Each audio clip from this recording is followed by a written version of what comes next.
पौराणिक काल में एक लड़की थी। नाम था वृंदा।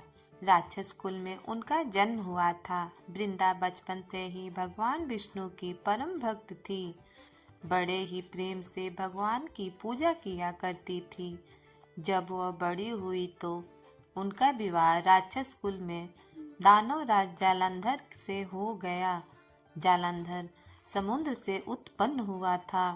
वृंदा बड़ी ही पतिव्रता स्त्री थी, सदा अपने पति की सेवा किया करती थी। एक बार देवताओं और दानवों में युद्ध हुआ। जब जालंधर युद्ध पर जाने लगे तो वृंदा ने कहा, स्वामी, आप युद्ध पर जा रहे हैं।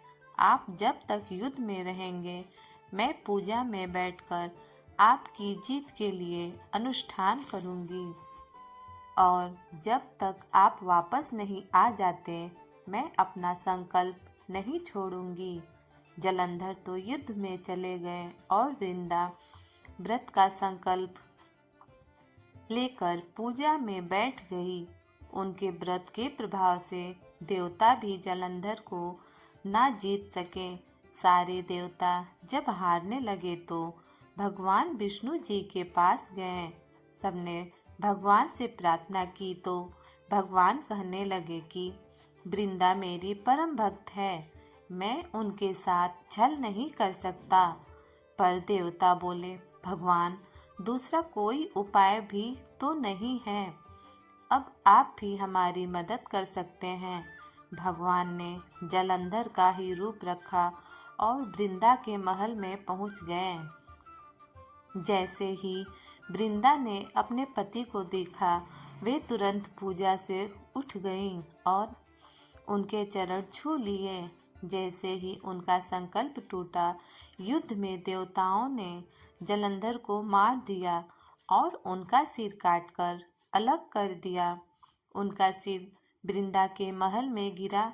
जब वृंदा ने देखा कि मेरे पति का सिर तो कटा पड़ा है, तो फिर ये जो मेरे सामने खड़े हैं, ये कौन है?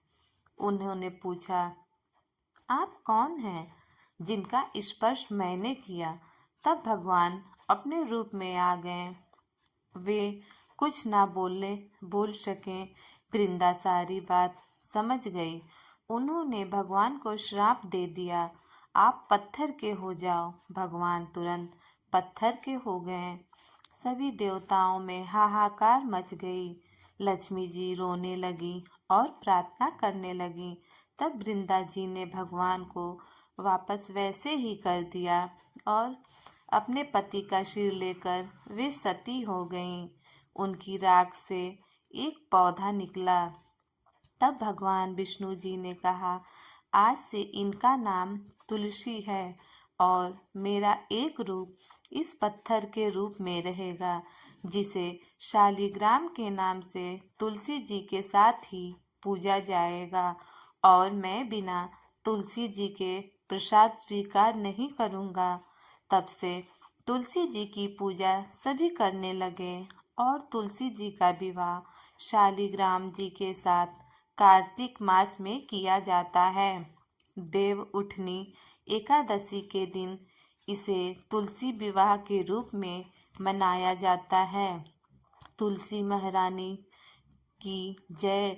हरि हरि बोल। वृंदा कैसे बनी तुलसी?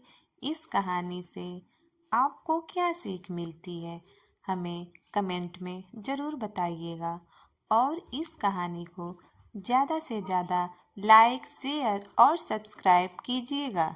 Okay, thank you.